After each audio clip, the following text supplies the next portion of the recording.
Hello friends, welcome to study smart वे।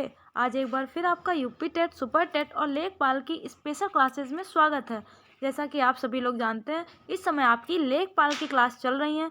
तो आज आप सभी लोगों के लिए सामान्य ज्ञान जीके से संबंधित मोस्ट इम्पॉर्टेंट 30 क्वेश्चन लाए हैं, जो आपके लिए वेरी यूजफुल है। इसलिए सभी प्रश्नों को ध्यान से देखिएगा, वीडियो को अंत तक देखिएगा। अगर वीडियो पसंद आए तो लाइक ज़रूर करें और ऐसे ही और वीडियो पाने के लिए सब्सक्राइब कर दें, जिससे कि आपको सभी वीडियो टाइम पर उपलब्ध हो सकें।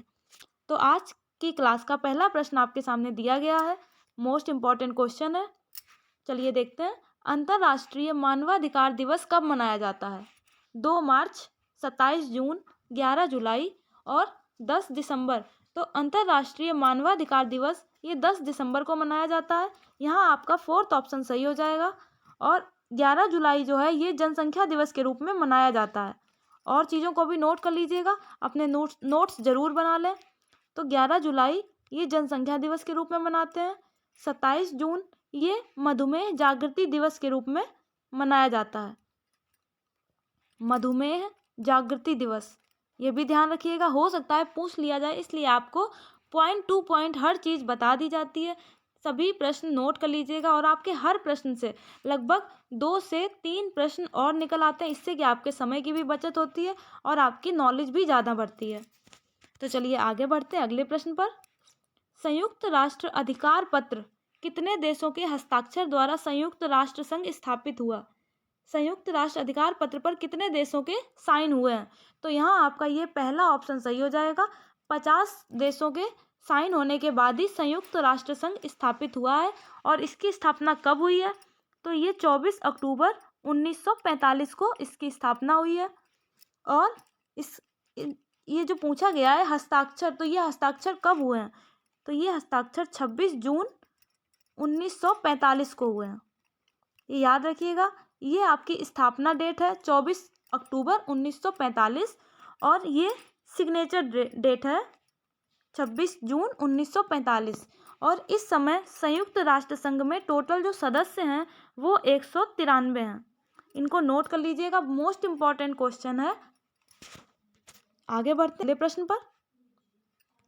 अंतर्राष्ट्रीय बाल दिवस कब मनाया जाता है? अंतर्राष्ट्रीय बाल दिवस कब मनाया जाता है? तो ये आपका 20 नवंबर सही हो जाएगा। यहाँ थर्ड ऑप्शन सही हो जाएगा। पहले 20 नवंबर को मनाया जाता था, परंतु जवाहरलाल नेहरू की मृत्यु के बाद से इसको 14 नवंबर को मनाया जाने लगा।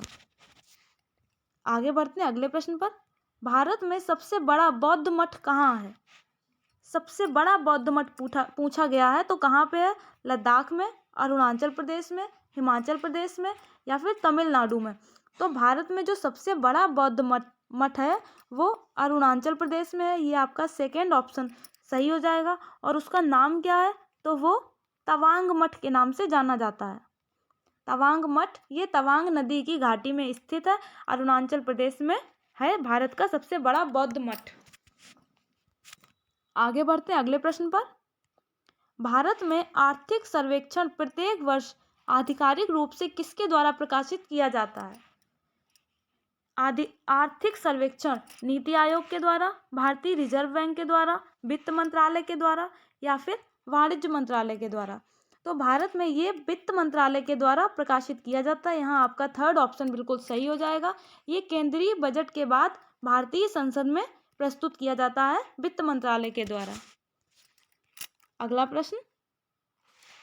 भारतीय जनजातीय सहकारी विकास परिसंघ का मुख्यालय कहाँ स्थित है? भारतीय जनजातीय सहकारी विकास परिसंघ का मुख्यालय पूछा गया है, कहाँ पे स्थित है? नई दिल्ली, रांची, कोलकाता या फिर भोपाल। तो ये टेरिफाइड का मुख्यालय नई दिल्ली में स्थित है। ये आपका फर्स्ट ऑप्शन यहाँ सही हो जाएगा। इसकी स्थापना हुई थी 1987 में। 1987 में स्थापना हुई और इसके 13 क्षेत्रीय कार्यालय हैं जो कई जगह पर स्थित हैं। 13 क्षेत्रीय कार्यालय हैं और मुख्यालय नई दिल्ली में। आगे बढ़ते हैं अगले प्रश्न पर। हाल ही में भारत में राज्य सरकार ने सांस अभियान शुरू किया। यह निम्नलिखित में से किससे संबंधित है? जो राज्य सरकार ने सांस अभियान किया है वो किस बीमारी से संबंधित है? कोरोना से, निमोनिया से, वायु प्रदूषण से या फिर योग से। तो ये पहली बात तो ये कहाँ पे शुरुआत हुई है इसकी, तो इसकी शुरुआत हुई है गुजरात से। इस अभियान की शुरुआत गुजरात से हुई है और ये अभियान निमोनिया से संबंधित है। ये आपका सेकेंड ऑप्शन सही हो जाएगा। इसका प्रमुख उद्देश्य, इस अभियान का प्रमुख उद्देश्य जो है वो है कि निमोनिया की वजह से जो बच्चों की मृत्यु दर है उसको कम करना। और इसका फुल फॉर्म है वो आपको बता देते हैं, इसको नोट कर लीजिएगा। Social awareness and action to neutralise to pneumonia successful, ये इसका फुल फॉर्म है, इसको नोट कर लीजिएगा आप लोग कहीं। अगले प्रश्न की तरफ बढ़ते हैं। भारत के संविधान के किस अनुच्छेद में निर्वाचन आयोग का प्रावधान है? निर्वाचन आयोग का प्रावधान किस अनुच्छेद में है? अनुच्छेद 324, अनुच्छेद 326, अनुच्छेद 322 और अनुच्छेद 320। तो यहाँ पर जो निर्वाचन आयोग का प्रावधान है वो अनुच्छेद 324 में है। यहाँ आपका पहला ऑप्शन सही हो जाएगा। बाकी में जो आपका अनुच्छेद 320 है इसमें लोक सेवा आयोग के कार्यों का वर्णन दिया गया है और 322 में लोक सेवा आयोग का व्यय का वर्णन किया गया है और 324 में यहाँ निर्वाचन आयोग का प्रावधान है। अगले प्रश्न की तरफ बढ़ते हैं। सत्य शोधक समाज की स्थापना निम्न में से किसने की? सत्य शोधक समाज, ज्योतिबा फुले, डॉक्टर भीमराव अंबेडकर, विनोबा भावे, पंडित रमाबाई। सत्य शोधक समाज की स्थापना ये ज्योतिबा फुले ने की है। यहाँ आपका पहला ऑप्शन सही हो जाएगा। ये कब हुई है? तो 24 सितंबर 1873 में इसकी स्थापना हुई है। और कहाँ हुई है? तो वो पुणे में हुई है। सत्य शोधक समाज की स्थापना ज्योतिबा फुले ने 24 सितंबर 1873 में पुणे में की है। आगे बढ़ते हैं अगले प्रश्न पर। इब्न बतूता यात्री किसके शासनकाल में भारत आया था? इब्न बतूता ये एक मोरक्को का यात्री था। ये मोरक्को का था और ये भारत किसके शासनकाल में आया था? फिरोज शाह तुगलक के, गयासुद्दीन तुगलक के, मोहम्मद बिन तुगलक के या फिर बलबन के। तो इब्न बतूता ये मोहम्मद बिन तुगलक के शासनकाल में भारत आया था। यहाँ आपका थर्ड ऑप्शन सही हो जाएगा। आगे बढ़ते हैं अगले प्रश्न पर। औरंगजेब ने पुरंदर की संधि किस शासक के साथ की थी? जसवंत सिंह, शिवाजी, संभाजी या फिर दिलेर खान। तो औरंगजेब ने जो पुरंदर की संधि की थी वो शिवाजी के साथ की थी। यहाँ आपका सेकेंड ऑप्शन सही हो जाएगा। और ये संधि शिवाजी और जयसिंह प्रथम के बीच हुई थी। जयसिंह प्रथम ये औरंगजेब की तरफ से थे, तो ये शिवाजी और जयसिंह प्रथम के बीच में हुई थी। और ये कब हुई थी? तो 1665 ईस्वी में हुई थी। पुरंदर की संधि 1665 में हुई थी। आगे बढ़ते हैं अगले प्रश्न पर। मगध का प्रसिद्ध वास्तुकार कौन था? राम गोविंद, महागोविंद, हरगोविंद या फिर राधा गुप्त। तो मगध का जो प्रसिद्ध वास्तुकार था वो महागोविंद था। ये आपका सेकेंड ऑप्शन सही हो जाएगा। इन्होंने मगध की राजधानी का निर्माण किया था, महागोविंद ने। अगला प्रश्न। निम्न में से किसने मद्रास महाजनसभा की स्थापना की है? मद्रास महाजनसभा की स्थापना किसने की? जी सुब्रमण्यम अय्यर, शिशिर कुमार घोष, दादा भाई नौरोजी, महादेव गोविंद रानाडे। तो मद्रास महाजनसभा की स्थापना 3 लोगों ने की है और यहाँ आपको सिर्फ एक नाम दिया है, तो वो आपका पहला ऑप्शन सही हो जाएगा। जी सुब्रमण्यम अय्यर ने की। आपको बाकी के 2 नाम भी बता देते हैं जिससे कि आपको कन्फ्यूजन बिल्कुल ना हो। वीर राघवाचार्य, आनंद चार्लू और जी सुब्रमण्यम अय्यर, इन 3 लोगों ने मिलकर मद्रास महाजनसभा की स्थापना की है। तो देख लीजिएगा, अगर आपको इनके अलावा इन दोनों में से भी कोई नाम दिख जाते हैं तो आप सही करके आइएगा। अगले प्रश्न की तरफ बढ़ते हैं। हाल ही में चर्चा में रहा सजग संबंधित है। सजग क्या है? पनडुब्बी से संबंधित है, उपग्रह से संबंधित है, मिसाइल से संबंधित है या फिर अपतटीय गश्ती पोत से संबंधित है।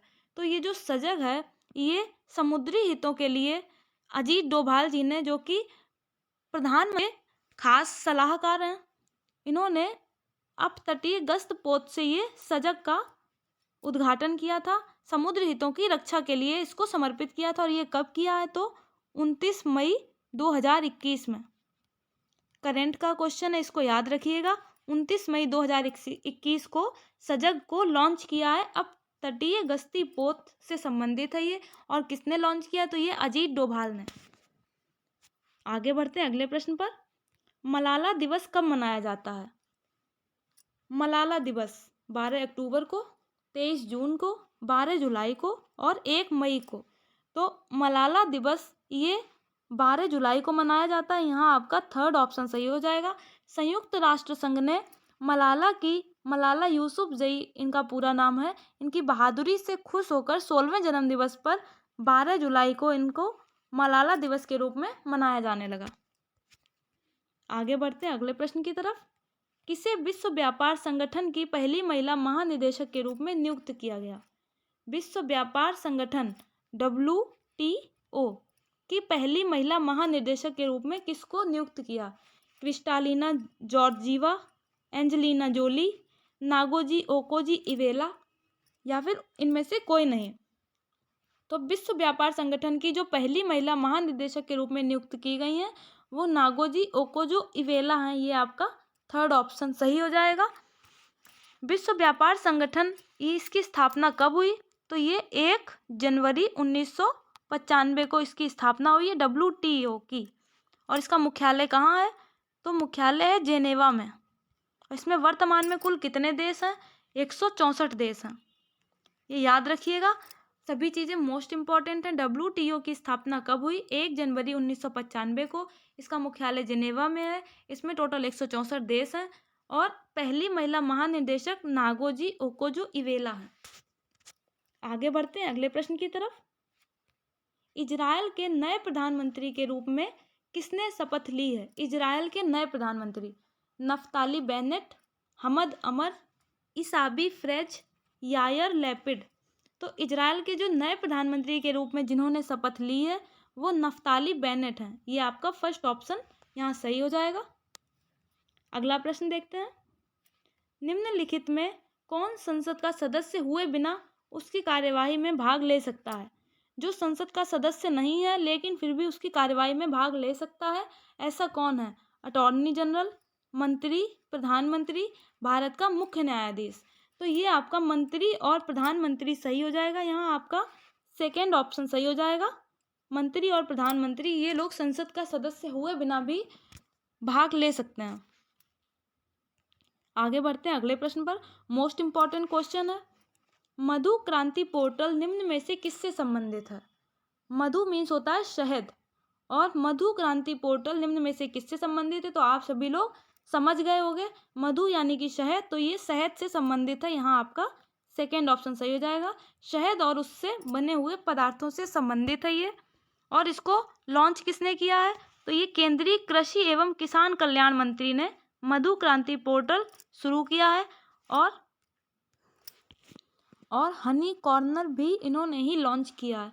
अगर आपसे पूछा जाए हनी कॉर्नर किससे संबंधित है तो वो शहद और मधु पदार्थों से ही संबंधित है, और उसको केंद्रीय कृषि एवं किसान कल्याण मंत्री इन्होंने ही लॉन्च किया है। और वर्तमान में केंद्रीय कृषि किसान कल्याण मंत्री कौन है? तो वो नरेंद्र सिंह तोमर हैं।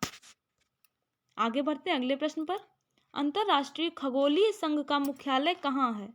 खगोलीय संघ का मुख्यालय ये पूछा गया कहाँ है? जर्मनी, फ्रांस, चीन और जापान। अंतर्राष्ट्रीय खगोलीय संघ IAU इंटरनेशनल एस्ट्रोनॉमिकल यूनियन, इसका मुख्यालय पूछा गया है तो ये पेरिस में है, फ्रांस। ये आपका सेकेंड ऑप्शन सही हो जाएगा। अंतर्राष्ट्रीय खगोलीय संघ का मुख्यालय फ्रांस में है। अगला प्रश्न, काल्पी नगर किस नदी के तट पर स्थित है? काल्पी नगर गंगा के किनारे है, यमुना के किनारे, कृष्णा नदी के किनारे या फिर नर्मदा नदी के किनारे? तो ये जो काल्पी नगर है ये यमुना नदी के किनारे है। ये आपका सेकेंड ऑप्शन सही हो जाएगा। और इसको बुंदेलखंड का प्रवेश द्वार भी कहा जाता है। ये याद रखिएगा, अगर एग्जाम में पूछ दिया जाए बुंदेलखंड का प्रवेश द्वार किसे कहा जाता है तो वो काल्पी नगर को कहते हैं। इंपॉर्टेंट क्वेश्चन है, इसको नोट कर लीजिएगा और हाईलाइट कर लीजिएगा कि काल्पी नगर किस नदी के किनारे बसा हुआ है और बुंदेलखंड का प्रवेश द्वार किसे कहा जाता है। आगे बढ़ते हैं अगले प्रश्न पर। अगला प्रश्न इंपॉर्टेंट है, मांडू महोत्सव 2021 का आयोजन कहाँ किया गया था? सिक्किम में, नागालैंड में, मध्य प्रदेश में या फिर उत्तर प्रदेश में? तो मांडू महोत्सव 2021 का जो आयोजन था वो मध्य प्रदेश में किया गया। ये आपका थर्ड ऑप्शन सही हो जाएगा। मध्य प्रदेश के धार जिले में मांडू महोत्सव का आयोजन किया गया और ये 13 फरवरी से 15 फरवरी तक ये महोत्सव चला, यानी कि 2 दिन ये मध्य प्रदेश में किया गया। आगे बढ़ते हैं। मांडू महोत्सव को यूनेस्को की विश्व धरोहर में भी शामिल किया गया है। अगला प्रश्न संविधान से मोस्ट इम्पॉर्टेंट है। भारतीय संविधान में कितने मौलिक कर्तव्य हैं? 20, 11, 12 या फिर 9? तो भारतीय संविधान में पहले 10 मौलिक कर्तव्य थे, लेकिन 86वें संविधान संशोधन 2002 के बाद एक और बढ़ा दिया गया, तो फिर अब 11 हो गए हैं। यहाँ आपका सेकेंड ऑप्शन सही हो जाएगा। तो भारतीय संविधान में कुल 11 मौलिक कर्तव्य हैं। आगे बढ़ते हैं अगले क्वेश्चन की तरफ। जलियांवाला बाग कांड जांच करने के लिए भारतीय राष्ट्रीय कांग्रेस ने किसके नेतृत्व में कमेटी का गठन किया? जलियांवाला बाग जो हुआ था पंजाब के अमृतसर में जलियांवाला बाग कांड हुआ था। इसमें लगभग 380 लोगों की मृत्यु हो गई। तो इसकी भारतीय राष्ट्रीय कांग्रेस ने किसके नेतृत्व में इसकी जांच करने के लिए कमेटी का गठन किया? C.S. दास, मोतीलाल नेहरू, मदन मोहन मालवीय या फिर महात्मा गांधी? तो यहाँ आपका ये थर्ड ऑप्शन सही हो जाएगा। मदन मोहन मालवीय के नेतृत्व में कमेटी का गठन किया गया था जलियांवाला बाग कांड की जांच करने के लिए। और ये कब हुआ है जलियांवाला बाग कांड? तो ये 13 अप्रैल 1919 को हुआ है, बैसाखी के दिन। 13 अप्रैल 1919 को बैसाखी के दिन पंजाब में जलियांवाला बाग कांड हुआ। आगे बढ़ते हैं अगले प्रश्न पर। दिसंबर 2021 में भारत का दौरा करने वाले बेसिल राजपक्षे कौन थे? बेसिल राजपक्षे श्रीलंका के प्रधानमंत्री, श्रीलंका के वित्त मंत्री, मालदीव के प्रधानमंत्री या फिर फ्रांस के राष्ट्रपति के विशेष दूत? तो दिसंबर 2021 में जो भारत आए थे बेसिल राजपक्षे, वो श्रीलंका के वित्त मंत्री थे। ये आपका सेकेंड ऑप्शन यहाँ पर सही हो जाएगा। अगला प्रश्न, निम्नलिखित में कौन सी वस्तु जीएसटी के अंतर्गत नहीं आती है?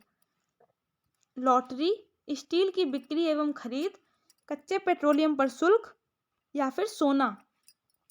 तो जो जीएसटी के दायरे से बाहर कर दी गई है वो कच्चा तेल है, यानी कच्चा तेल जो है वो जीएसटी के दायरे में नहीं आता है। यहाँ आपका थर्ड ऑप्शन सही हो जाएगा। अगला प्रश्न, भारत में सर्वप्रथम किस अभयारण्य को बाघ अभयारण्य घोषित किया गया था? मानस अभयारण्य, सरिस्का अभयारण्य, जिम कॉर्बेट या फिर सुंदरवन राष्ट्रीय उद्यान? तो पूछा गया है भारत में सबसे पहले किस अभयारण्य को टाइगर अभयारण्य घोषित किया गया था? तो यहाँ आपका जिम कॉर्बेट सही हो जाएगा, थर्ड ऑप्शन सही हो जाएगा। 13 अप्रैल 1973 में टाइगर प्रोजेक्ट की शुरुआत हुई थी। 13 अप्रैल 1973 में प्रोजेक्ट टाइगर की शुरुआत हुई थी और ये शुरुआत जिम कॉर्बेट से हुई थी उत्तराखंड के। तो जिम कॉर्बेट कहाँ है? तो ये उत्तराखंड में है। मानस अभयारण्य कहाँ है? ये असम में है। सरिस्का अभयारण्य राजस्थान में है और सुंदरवन राष्ट्रीय उद्यान ये पश्चिम बंगाल में है।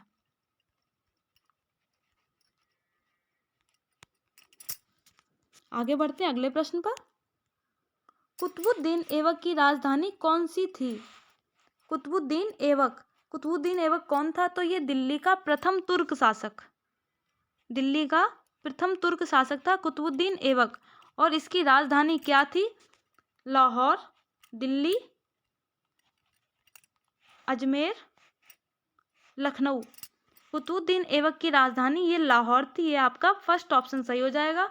ये दिल्ली का प्रथम तुर्क शासक था, तो यहाँ आपका ये पहला ऑप्शन सही हो जाता है। आगे बढ़ते हैं अगले प्रश्न पर। निम्नलिखित में कौन आत्मीय सभा के संस्थापक थे? आत्मीय सभा के संस्थापक दयानंद सरस्वती, मदन मोहन मालवीय, राजा राम मोहन राय, स्वामी विवेकानंद। तो आत्मीय सभा के जो संस्थापक थे वो राजा राम मोहन राय हैं। ये आपका थर्ड ऑप्शन सही हो जाएगा। इसकी स्थापना 1814 में की थी इन्होंने और 1828 में इसका नाम बदलकर ब्रह्म समाज के नाम से भी जाना जाने लगा। ब्रह्म समाज। राजा राम मोहन राय को भारतीय पुनर्जागरण का जनक भी कहा जाता है। इम्पॉर्टेंट है ये, एग्जाम में पूछ दिया जाता है भारतीय पुनर्जागरण का जनक कौन है, तो वो राजा राम मोहन राय हैं। इतना नोट कर लीजिए सभी लोग, स्क्रीनशॉट ले सकते हैं। आगे बढ़ते हैं अगले प्रश्न की तरफ। इंदिरा पॉइंट निम्नलिखित में से कहाँ स्थित है?